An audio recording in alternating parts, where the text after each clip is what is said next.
Assalamualaikum warahmatullahi wabarakatuh. Saya akan berkongsi kisah tentang seorang tokoh Nusantara yang bernama Syekh Ahmad Al-Fatani. Baiklah, yang pertama sekali saya akan menceritakan tentang latar belakang zaman. Pada abad ke-15 dan 16, telah muncul daerah-daerah di pesisiran yang telah bertukar menjadi negara-negara Islam di Kepulauan Nusantara dan Semenanjung Tanah Melayu. Antara kerajaan Islam ini ialah Melaka, Aceh, Makassar dan juga Patani. Dan disebabkan Patani pada ketika itu sangat strategik kedudukannya, maka Patani telah menjadi tumpuan para pedagang, terutamanya pedagang dari Arab Parsi dan juga India. Dan pada abad ke-12, mereka ini telah menduduki Patani dan telah berkahwin dengan penduduk setempat yang akhirnya telah melahirkan komuniti Islam di Patani. Dan pada abad ke-17, anak muda pada ketika itu telah keluar ke Timur Tengah untuk menuntut ilmu, dan di Haramain telah muncullah satu komuniti yang dipanggil sebagai Ashab Al-Jawiyin, yang bermaksud sahabat-sahabat dari Tanah Jawi, dan salah seorang dari Ashab Al-Jawiyin ini ialah Syekh Ahmad Al-Fatani, iaitu seorang tokoh ilmu Nusantara Melayu Islam sebelum penjajahan.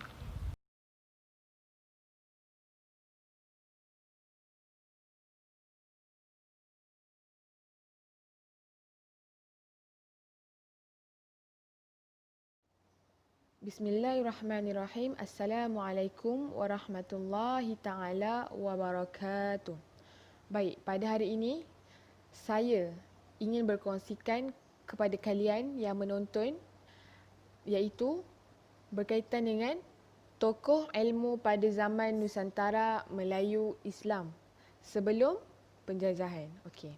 Di mana beliau ini adalah insan yang hebat pada ketika itu kerana ilmu beliau dan beliau juga ada menulis buku-buku pada ketika itu. Okey, tokoh tersebut adalah Ahmad Al-Fatani. Syekh Ahmad Al-Fatani. Okey. Baik, nama penuh beliau adalah Wan Ahmad bin Wan Muhammad Zainal Abidin Datuk Panglima Kaya Syekh Haji Wan Mustafa bin Muhammad Saleh Al-Lakihi bin Ali Al-Mashhur Al-Lakihi. Okey, baiklah.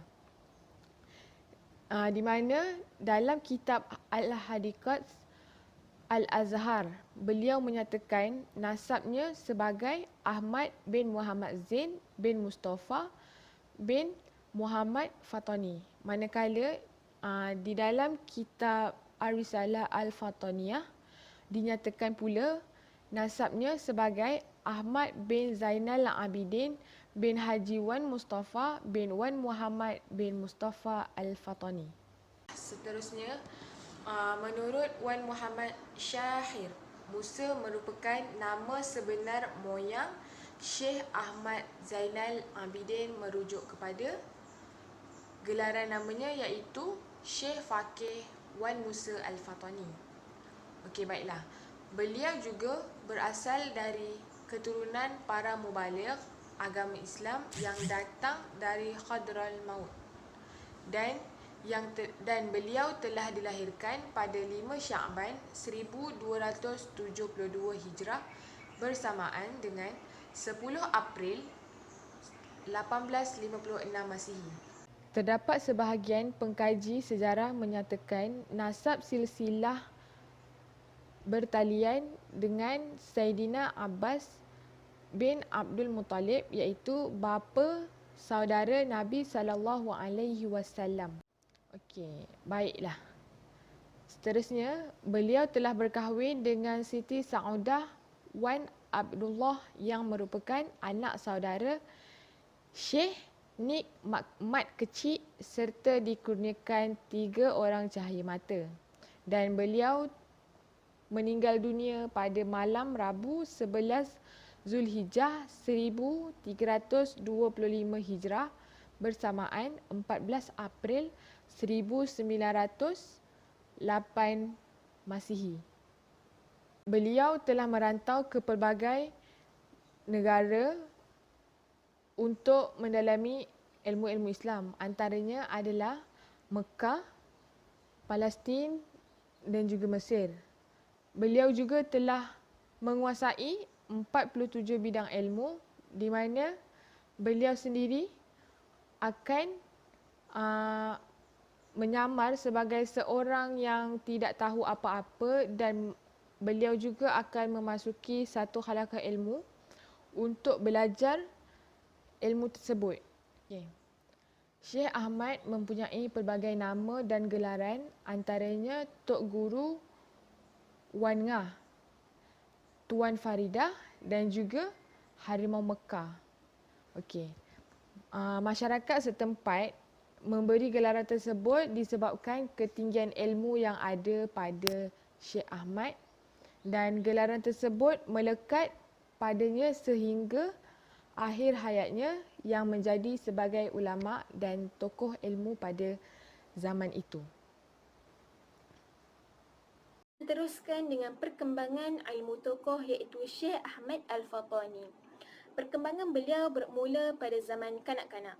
Ketika kanak-kanak, Syekh Ahmad Al-Fatani menetap di kampung Jambu Jerin, yang mana kampung beliau ini dikelilingi oleh suasana para ulama. Beliau sering menuntut ilmu dan bergaul dengan para ilmuwan yang berada di kampungnya. Sejak beliau berusia 2 tahun, ibu bapanya telah mengajarnya untuk menghafal pelbagai jenis matan. Beliau merupakan kanak-kanak yang sangat kuat ingatan dan mudah menghafal. Perkembangan ilmu Syekh Ahmad Al-Fatani diteruskan lagi apabila beliau berserta kedua orang tuanya berhijrah ke kota Mekah sewaktu beliau berusia 4 tahun.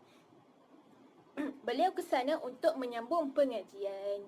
Sewaktu di Mekah, Syekh Ahmad tidak menunjukkan minat terhadap ilmu pengetahuan. Ini membuatkan ibu bapanya berasa bimbang.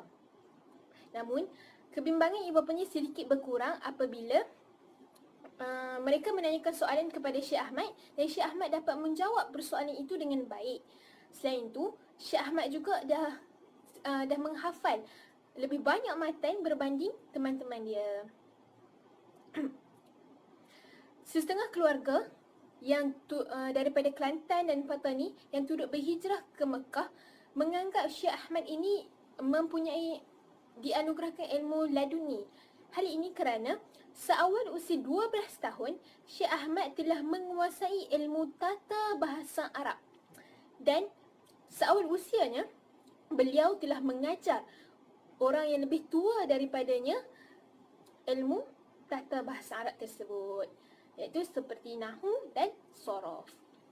Sebenarnya, minat Syekh Ahmad terhadap ilmu pengetahuan ini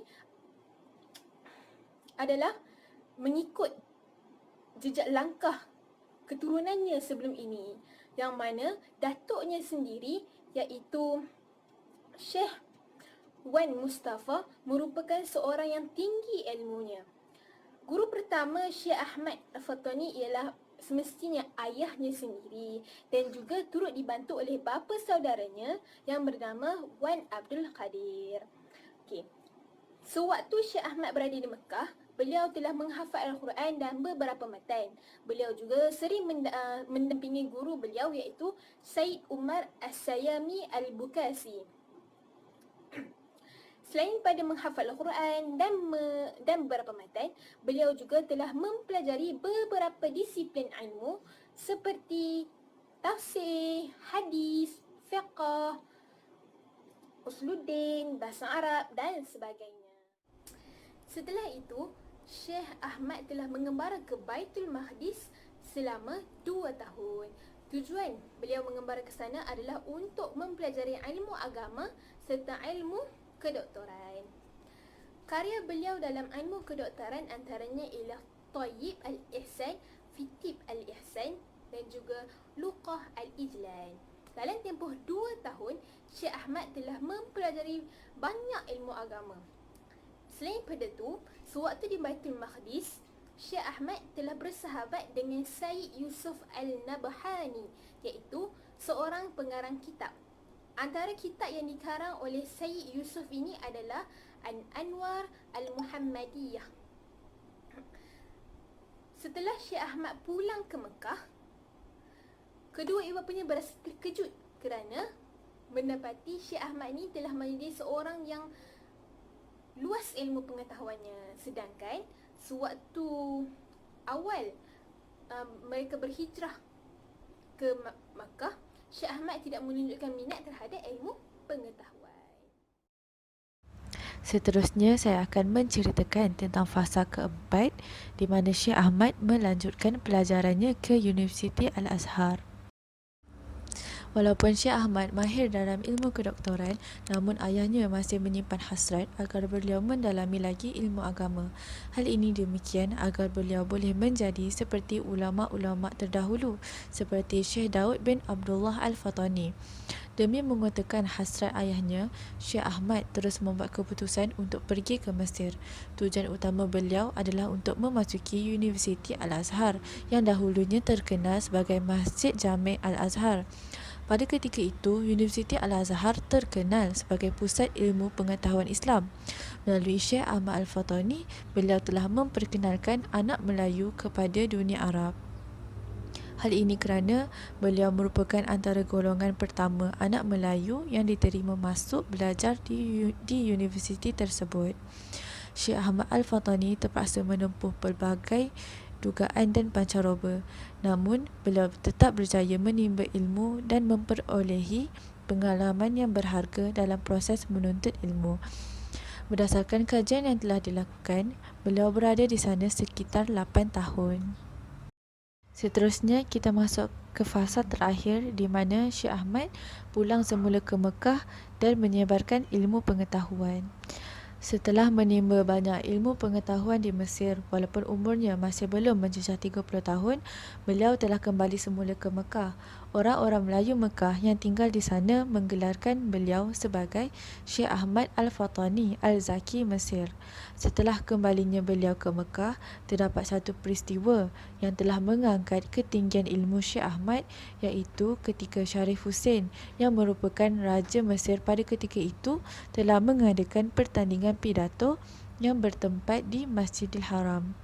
Penilaian yang dibuat di dalam pertandingan tersebut mengambil kira kepada dasar-dasar nilai-nilai sastera atau balaghah di dalam bahasa Arab. Terdapat ramai ulama Mekah yang menyertai pertandingan tersebut. Oleh itu, Syekh Ahmad pada ketika itu tidak mahu ketinggalan daripada menyertai pertandingan tersebut. Namun, dengan tidak disangka-sangka beliau telah muncul sebagai juara di dalam pertandingan tersebut. Nama Syekh Ahmad semakin hari semakin terkenal dalam kalangan masyarakat Mekah termasuk golongan Arab sendiri. Sejak daripada itu, beliau memulakan langkahnya dalam bidang syair dan bahasa Arab. Setelah Syekh Ahmad Al-Fatani memenangi pertandingan tersebut, beliau telah dilantik oleh Sharif Hussein iaitu Raja Mekah pada ketika itu sebagai ahli bahasa kerajaan. Seterusnya, kita lihat pula kepada sumbangan dan peranan Syekh Ahmad Al-Fatani. Beliau merupakan seorang yang terkenal dengan sumbangannya yang banyak dalam bidang ilmu pengetahuan, tidak kira ilmu agama maupun ilmu keduniaan. Syekh Ahmad Al-Fatani telah meninggalkan karya-karya beliau sebanyak 106 buah karya untuk dijadikan rujukan buat generasi akan datang. Karya-karya tersebut kemudiannya telah dibahagikan kepada 3 bentuk, iaitu karya tulisan dalam bahasa Arab, karya tulisan dalam bahasa Melayu dan kitab-kitab yang ditashihkan. Kitab-kitab ini terdiri daripada kitab bahasa Arab dan kitab bahasa Melayu. Antara sumbangan Syekh Ahmad Al-Fatani dalam bidang ilmu pengetahuan yang telah diterjemahkan dalam bentuk karya atau buku ialah dalam bidang Nahu terdapat 2 karya beliau. Yang pertama ialah kitab Tashil Nail Al-Amani. Kitab ini merupakan kitab Nahu yang ditulis dalam bahasa Arab dan telah banyak digunakan di Nusantara. Selain itu, kitab ini juga merupakan huraian kepada Matan Al-Awamil karya Syekh Abdul Qadir Al-Jurjani. Kitab yang kedua pula ialah diberi nama Manzumah Al-Thimar Al-Syahiyah. Kitab ini merupakan kitab Nahu yang menggunakan pendekatan puisi. Dalam bidang usul fiqh pula, karya beliau diberi nama Al-Fatwa Al-Fataniyah, iaitu kitab ini menghimpun jawapan kepada 108 soalan daripada pelbagai bidang yang pernah dikemukakan kepada beliau. Majoriti kandungan fatwa ialah berkaitan dengan munakahat dan Ianya meliputi bidang utama syariat Islam iaitu Tauhid dan Tasawuf. Selain itu, dalam bidang sejarah pula diberi nama kitabnya Hadiqat Al-Azhar wa Ar-Rayyahin. Kitab ini merupakan karya pertama di alam Melayu dan ia meriwayatkan tentang biografi imam 4 mazhab utama fiqh secara terperinci. Setakat itu sahaja sumbangan dan peranan Syekh Ahmad Al-Fatani.